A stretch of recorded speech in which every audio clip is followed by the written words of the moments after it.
Assalamualaikum warahmatullahi wabarakatuh.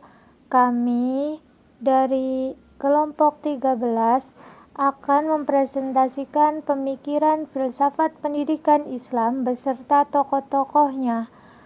Dan pemateri yang pertama yaitu Fadilah Khairatun Nisa, dan yang kedua ada Lulu Rahmatul Maula, yang ketiga ada Muhammad Jaihan Labib. Baik, saya Fadilah Khairatun Nisa sebagai pemateri yang pertama, perkembangan filsafat pendidikan Islam. Filsafat pendidikan Islam diperkirakan berkembang sejalan dengan latar belakang sejarah agama Islam. Adapun pemikiran-pemikiran yang ditimbulkan oleh pengaruh kondisi dan situasi dalam berbagai bidang sesuai dengan kepentingan masanya. Pemikiran tokoh filsafat pendidikan Islam. Yang pertama itu tokohnya Ibnu Taimiyah. Nama lengkapnya adalah Taqiyuddin Ahmad bin Abdul Al-Halim bin Taimiyah.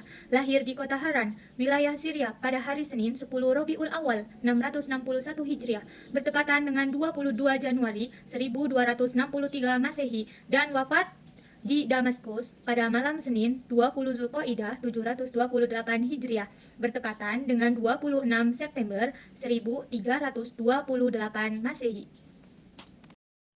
Konsep pendidikan Ibnu Taimiyah. Falsafah pendidikan, dasar atau asas yang digunakan sebagai acuan falsafah pendidikan oleh Ibnu Taimiyah adalah ilmu yang bermanfaat sebagai asas bagi kehidupan yang cerdas dan unggul.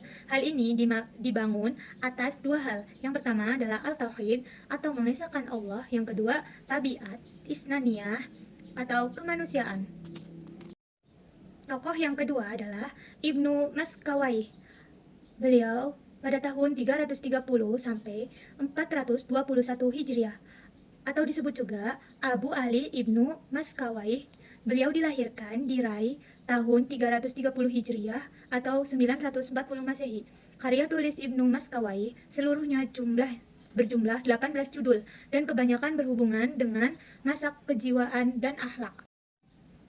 Pemikiran pendidikan menurut Ibnu Maskawai.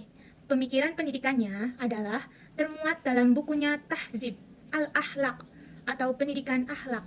Manusia yang paling sempurna kemanusiaannya adalah mereka yang paling benar berpikirnya, serta yang paling mulia usaha dan perbuatannya. Ibnu Sina. Dalam sejarah pemikiran Islam, Ibnu Sina dikenal sebagai intelektual Muslim yang banyak mendapat gelar. Ia lahir pada tahun 370 Hijriah, bertepatan dengan tahun 980 Masehi di Afsana, suatu daerah yang terletak di dekat Bukhara di kawasan Asia Tengah. Pemikiran Ibnu Sina. Menurut Ibnu Sina bahwa tujuan pendidikan harus diarahkan pada pengembangan seluruh potensi yang dimiliki seseorang ke arah perkembangannya yang sempurna, yaitu perkembangan fisik, intelektual, dan budi pekerti. Selanjutnya itu Al-Ghazali, yang bernama Abu Hamid Muhammad bin Muhammad Al-Ghazali, dilahirkan di Tusia, daerah Khurasan, Persia, tahun 450 Hijriah atau 1058 Masehi. Sejak kecil, Al-Ghazali dikenal sebagai anak yang sangat senang dengan ilmu pengetahuan. Pemikiran Al-Ghazali. Menurut pandangan Al-Ghazali, ilmu dapat dilihat dari kedua segi, yaitu ilmu sebagai proses dan ilmu sebagai objek. Dari segi pertama, Al-Ghazali membagi ilmu menjadi ilmu hissiyah, ilmu aqliyah, dan ilmu laduni. Baik, saya akan membacakan materinya. Kiai Hasyim Asy'ari lahir di Desa Gendang, Jombang, Jawa Timur pada tanggal 25 Juli 1871. Nama lengkapnya adalah Muhammad Hasyim Asy'ari Ibnu Abdul Wahid Ibnu Abdul Halim yang mempunyai gelar Pangeran Bunang. Ibnu Abdul Ar-Rahman yang dikenal dengan Joko Tingkir. Sultan Hadiwijaya Ibnu Abdullah Ibnu Abdul Aziz. Pemikiran Kiai Hasyim Asy'ari. Dua hal yang harus diperhatikan dalam menuntut ilmu, yaitu pertama, bagi murid hendaknya berniat suci, jangan sekali-kali berniat untuk hal-hal duniawi dengan melecehkan dan menyepelekan.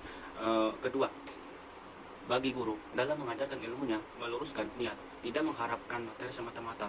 Dalam definisi khusus tentang belajar, menjelaskan tentang Kiai Haji Ahmad Dahlan, dilahirkan di Kauman atau Yogyakarta pada tahun 1868 dan meninggal pada tanggal 25 Februari 1923. Nama kecilnya Muhammad Darwis.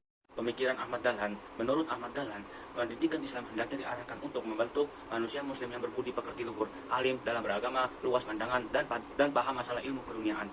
serta bersedia berjuang demi kemajuan masyarakatnya. Sekian, terima kasih.